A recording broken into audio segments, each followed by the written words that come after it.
taken both Rama and Lakshmana to the forest where they encountered with Thataki.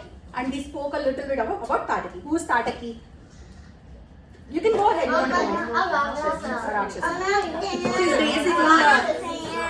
She's basically Yakshi, right? You remember we spoke about different kinds of people, different kinds of human beings, Yakshas, Asuras.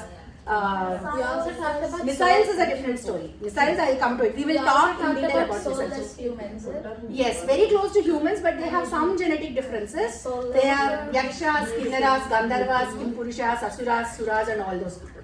And Yakshas, and each one of them have a specific trait in them. Like say, for example, Gandharvas can sing very well.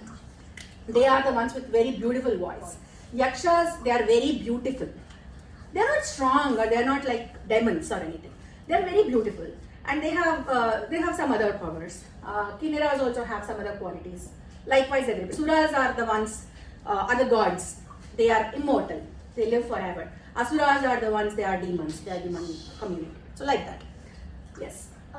Did one of the people from the Yakshas, I think they got cursed? Yes, I will come to that. So in the meantime, when they are trying to go to Vishwamitra's hermitage, they have to pass a lot of places, right? So while they are passing, they go through a very, very gloomy looking forest, and that is where they encounter Thataka. So now Rama has to take care of Thataka. Take care in the sense he has to control Thataka first before even he goes to Vishwamitra's hermitage to take care of the yajna that is going to happen there. So if you remember at the beginning when Dasharatha had to send Rama along with Vishwamitra, they talk about one thing. Dasharatha says Rama is too young. He doesn't even know how to weigh his enemies' strengths and powers and everything, right? That is what he says. But on the other hand, when you see how Rama attacks or how Rama plans to take on Thataka, you will see that he is much more mature than what his dad actually thinks of. So now they are in the forest, and the forest is so gloomy, and Rama inquires more about what is this? Why is it looking like that? Can you give me some backstory of this particular forest?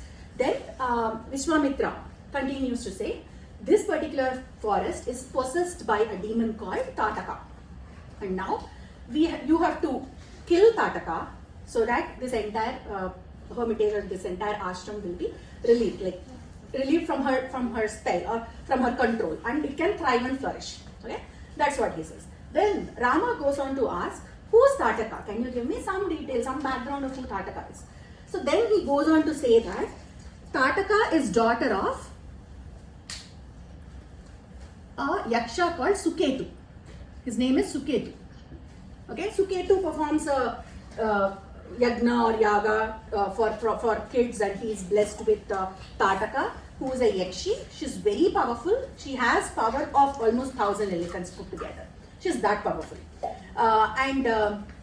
Which is the god that gives him? I think Brahma or someone gives him this boon of having a child. Krishna, and he intentionally Krishna doesn't have.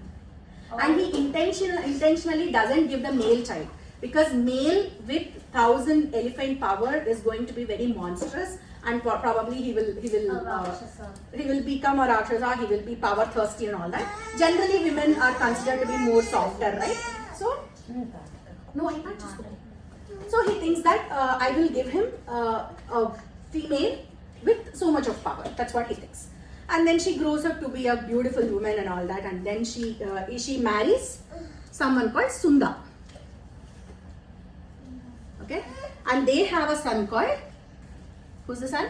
Can anybody guess? Subhahu. Maricha. You're right. Maricha. Yes.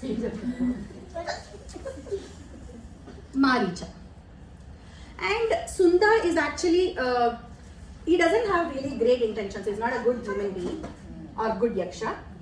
And he is killed by the sage called Agastya. And this particular hermitage where they are staying right now, originally belongs to Agastya. You got the water, right? Drink the water, go. Take another bottle, go. I'm sorry. So Sunda is killed by Agastya, and now this lady Thataka is so mad and so angry that she wants to go and attack Agastya. Agastya is a great sage. He is not conquerable by someone like Thataka. So, He's a mortal? No. I think so. Yeah. So, Agastya. So basically, Agastya puts a shabam on her, puts a curse on her, and he says that all your beauty will go away. You will become monstrous. You will become a man-eater, and you will live here for a very long time until this Rama comes and relieves you of this curse. So you will live here. You will not be loved by anybody. All your beauty will go, and you will become monstrous. You will look like a demon and all that. Yes. How is that fair? Because you technically just killed her wife. And now No, her husband. Killed her husband. But what you should understand is, why did Agastya kill Sunda? Yeah. What did he The reason. What did he do? No, wait.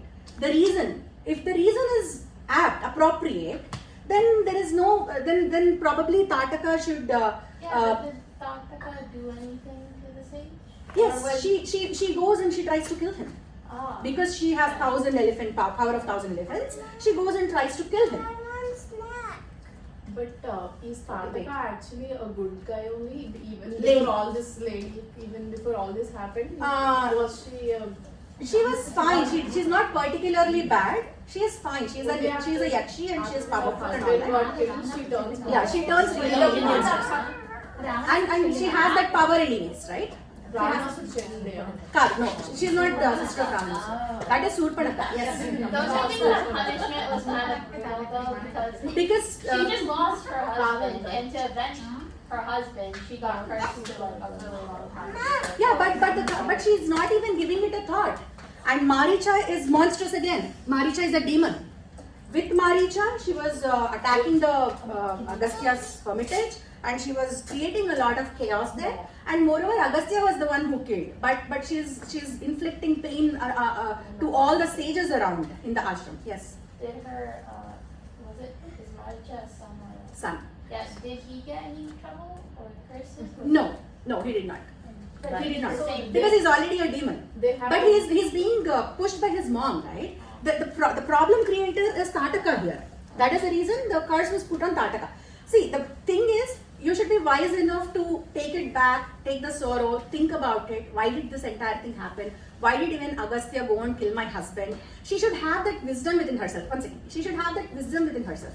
That's the expectation. She doesn't have, and on top of it, she's so much in anger and remorse and all her negative feelings. She's putting everything into action. She could have rather taken all that, took a retreat, and probably thought about it for some time, and then come up with an action plan, right? She did not do anything. In that vengeance, in that moment, she is acting. Go ahead. But you could argue that Thataka had a right. You could argue, definitely you could argue. That is debatable. But Vishwamitra did not give great detail or explanation about the conversation that happened between Agastya and Thataka. But there should definitely have been a conversation between both of them. That is what I would think. Because Agastya is not someone who will act impulsive. He's not impulsive. He's a great sage. He cannot do things like at the whiff of an ear. He wouldn't do that. So I would give that benefit of doubt to Agastya because of all the other things that I know about Agastya. I'll get to that as we progress in the story. You will hear a lot about all these sages, one in particular, one in detail, everyone in detail will learn. So for now, Thataka got the curse. She became monstrous. She is demoness. She's looking ugly. What? Rakshasa. She became Rakshasa now. That is how Yakshi became a Rakshasa. And yes. Are Rakshasas the only demons in the Ramayana? Demon is English translation for Rakshasa. Yeah.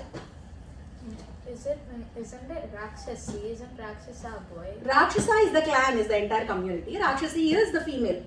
Rakshasudu is male. Which is Rakshasi, that is right. So they both have only one kid. They have one kid, Maricha. Only one kid.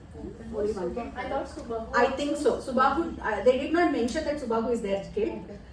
They mentioned only Maricha as the kid. So Valmiki mentioned Maricha as the kid. Thataka. Now they enter this forest, and Vishwamitra is telling this entire story to Rama. Now Rama knows who Thataka is and that he has to kill Thataka. Thataka is a female, right? So naturally Rama will have a lot of questions about that. See, the kind of questions he asked. So Rama asked all the appropriate questions that he needs to understand about an enemy before he goes and attacks him. While Dasharatha thought that Rama is so naive that he doesn't know how to even ask questions, how to even assess the enemy. That's what he thought. But on the other hand, Rama is already matured enough to ask all the appropriate questions about the enemy. So now he understands about the enemy and her power. Now Vishwamitra asks him, you need to take on this lady. But he is doubtful. According to Dharma, you are supposed to protect women and children. You're not supposed to really go against them and wage a war with women and children, right? And kill, yes. Apparently, not kill them. Then Rama comes up with the same question. How can I do this? She being a lady, how can I go and attack on her? Then Vishwamitra says, the ultimate thing that you need to protect as a ruler is dharma. Whoever is a hindrance to dharma needs to be taken care of, whether by killing them, whether by punishing them, whatever they deserve. If the person can be schooled and can be brought into the context of dharma, if you think that he can understand by counseling, you have to counsel him. You have to do it, or you can either give that role to somebody else and ask them to counsel him. No, if they cannot be schooled, then you have to give them some kind of punishment so that they will learn. That is another way. The last thing that you will resort to is killing the person, because there is no other way of making them sane. They are insane already. You cannot make anything with them. So that is when you resort to killing. So Thataka falls into that kind of category where there is no coming back for her. She went to that extent where nothing can change her. You only have to kill her to save the world and to reinstate dharma. That is the only way. So and then Rama is now convinced enough. Now Rama has resolved within himself that now I need to go and fight this lady Thataka. Yes. So when Rama kills Thataka, will her normal life come back, or will she just... No, I will tell you what happens. Okay, now the entire thing happens. Now the war starts. So what Vishwamitra tells us, now it is time for you to go and attack Thataka. Rama takes his bows and arrow and he pulls one arrow out of it, and it makes a lot of noise within the forest, and with that noise Thataka is really irritated, and now she looks into the direction where that sound came from, and she starts charging in that direction. So she comes running, like she is huge, she's monstrous, she is like so big, so huge in her physical structure itself. Sorry? Like when she's as tall as a skyscraper? I don't know, they didn't mention that, but she is definitely large, huge, humongous. So then she comes really fiercely running towards Rama, and Rama is kind of just assessing her power, her strength and things like that. He is not really charging at her at this moment. He is only looking at it, understanding everything and thinking how he can attack. Because he is still not convinced that he can attack women very easily. He doesn't want to do that. So then what happens? She suddenly, all of a sudden, she starts pouring a rain of stones. These huge stones are coming from the sky and falling on them. That is when Vishwamitra kind of pushes Rama to go. Now is the time. You have to go and charge her. You have to go and use your powers. So what Rama does is, there is a fight going on between Rama and Thataka, and finally Rama decides to chop off her arms. And then he releases his arrows in such a way that both the arms are chopped off. Now she's even more furious now. Now she's like, I cannot take it any longer. This guy who's shorter than me, who's smaller than me, is attacking me, and now I lost my arms. Then she comes back with her invisible power. She has a lot of powers because she is Yakshi as well as she is demon. So she can go invisible mode and then attack from different directions. She starts doing that. At that point, Lakshmana, he chops off her nose and ears. Chopping off nose and ears is considered as annoying women. Like, that's the beauty, right? That's their beauty. They pierce their ears, they put earrings, they pierce their nose. They consider that as symbolism of femininity. So that is taken down. Now she is even more furious. That's the reason even Lakshmana chops off nose and ears of Surpanaka later stages. So he does that to Surpanaka also. That is the reason. Sorry? Lakshmana. No, Lakshmana does it. Lakshmana does it. No, And then now Thataki Lakshmana does it. Rama chops off the arms. Lakshmana takes his nose and her nose and ears off. Sorry, tell me. It's okay. Yeah, but Adipurush, it shows Rama to be that. No, that's not right. That's not right. Lakshmana does it. If Adipurush shows Rama to be doing it, then it's not right. And moreover, the character is different. It is Surpanaka. They are not showing about Thataka. Right? That comes later in the story. And also there are Okay. Yes. Does Rama know that he chopped it off, or was it just like a lucky shot? No, it's not lucky shot. Nothing is a lucky shot.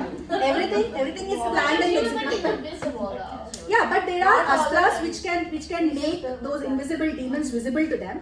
No, I will talk about lot of astras and weapons that Vishwamitra actually teaches these two in some time. And each one of the astra has a specific thing that it can do. Some of the astras can put people to sleep, can intoxicate them, can make them forget things for a brief second. Like for some time you'll forget everything. You go into the mode of hallucination. So there is astra for every little thing. Similarly, there is an astra where they can see the invisible demons. So with that kind of power, they saw her and they immediately pulled the trigger and her nose and ears are off. Wait, let me finish, okay? Then you can ask. Keep the question. Maybe I'm answering your question in the next statement. Then what happens? Then these two, Rama and Lakshmana, they kind of slow down a little bit because they always have this running in the back of their head because she is a woman, she is a female. We cannot do it. That's a constant reminder that they have in their head. But the problem is, if you are fighting an enemy and you attack them, the first attack is very strong. You attack them. They're off their weapons. They don't have a shield. And if you back off, what happens to the enemy is they gain strength and come back stronger. You should not give that chance and time to your enemy. If you have decided your enemy, you are taking them down. That decision has to happen beforehand, before even you enter into the war. You have to decide this should be the outcome. But after entering into the war, you don't have time to, oh, this is a female, this is a boy, this is a kid. You don't have that time to think about all those things. So right when they kind of slow down, Vishwamitra pushes them again. You can't do this. Now you go even more stronger and get her down. That is the only way you are going to get this lady down. Otherwise, now you are going to lose. Then this man Rama gives an arrow that goes right into the chest of Thataka, and then she falls to the ground. That is how Thataka has been taken care by Rama and Lakshmana. That is the first assignment that they are given by Vishwamitra, which they execute successfully with a lot of support and direction from Vishwamitra. Yes. Does Thataka know that they can see her? No, she doesn't. She doesn't. Yes. So was like that just like a test or something, or was that like the Kind just of. to see what you can do? You are right. That is kind of what it is. Yes. Is Rama's nose, is there something about him that's stronger than Thataka? Or did she just really die from one arrow to the chest? Because you said that she was stronger than like 1,000 elephants. Yes, but by then she lost her arms, she lost her nose and ears, and she is in pain, she is in anger. Her thought process itself is clouded. She is not able to think straight at that moment. That is why Vishwamitra encourages Rama to kill her at that moment, not wait until the next half hour just to see what happens, right? You have to attack when things are in your favor. The timing is very important. If you attack when she thinks through it, the attack is like kind of a very sudden strike that they have done. She was sleeping in her own comfortable space. She's having fun. She's probably eating on some animals there, resting there. That's another day for Thataka. And all of a sudden something came and something started attacking her. So before even she realized what it is and prepare herself for a war kind of a situation, these guys have to attack and kill her. That was the idea. Now, this is following. Any questions? Okay. Now, yes. You said how like the sage, what's Agastya. Said that Thataka would like finally be like free once Rama. Free in the sense not going back to her own form. Yeah, so like She is she just like free from the worldly things, and now she probably goes to heaven or whatever she deserves, right? That is what happens. Free means not freeing from this physical, that particular form, and going back to her own. So you technically just cursed her for the end of her life. Yes, Okay. curse her for the end of her life. That's right. Okay, now Thataka is done. We are done with Thataka, this story. Now Vishwamitra is apparently very happy. Why is he happy? Because Thataka is killed by Rama, and Rama has passed the tests that Vishwamitra has put him through. What are the tests actually? One is he needs to see if Rama is vigilant enough or wise enough to ask right questions in times of need. Like, you cannot kill women. That is a part of dharma. You are asking me to do it. How can I do it? That is a part of dharma. And the second thing is, how will he attack? Is he someone who is bloodthirsty, or is he someone who is killing people only to restore dharma? Because even demons are powerful. There are people. There is already Ravana who is much more powerful than Rama. Then why do you need to give more power and more education to Rama? Is he even worth it? If you are giving some powers and some weapons to Rama, will he use them wisely, or will he become another kind of threat to the society? So that is a kind of another question probably Vishwamitra is looking for. Vishwamitra knows that he is an incarnation of Vishnu, but he is again, Rama is in a human form right now. And everything a human being goes through, Rama should also go through. Only then he will become an example to the human beings later, right? He will not be an example to human beings if he became like, okay, I am incarnation of Vishnu and I am entitled for everything. So he is being put through all these tests. Now Vishwamitra is happy that Rama is able to ask all these questions. Rama is wise enough to decide when to kill, when not to kill, how to kill, whether you are killing it because you are like, you are ferocious, or you are killing so that dharma can come back to its own state. So all these questions are answered, and Vishwamitra is happy. And it so happens that Vishwamitra can talk to gods as well. Now gods have given him the duty of teaching Rama all the weapons, all the astras. Now, there is a very great detail of what are the kinds of weapons, and what are the weapons that Vishwamitra is teaching Rama. Yes. Isn't one of them in the soul? Yes, you're right. Now let us talk about astras a little bit, okay? Does anyone know what is an astram? English translation of astra? No? Weapon is a sword. Sword is a weapon. Bow and arrow is a weapon. Why would I call something different from that? Power. Any other meaning? Anything that you can think. It's a boon they can It's a do missile. anything. It's a missile. No, they cannot do everything. Missile. Missiles. You have missiles today, right? So Arjuna kitchen is Gandivam is an arrow. That is also kind of astram. Wait, everything is an astram, right? So the kind of weapon, different kinds of weapons and mantras or astras that you have, they are categorized into 3 or 4 forms, okay? One is astram. This is a missile precisely.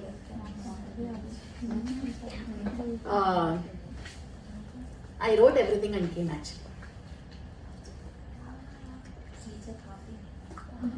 No, I don't want to give wrong information. Okay. Astram, Chakram, Pasham, and sword, mace, Pasam. No.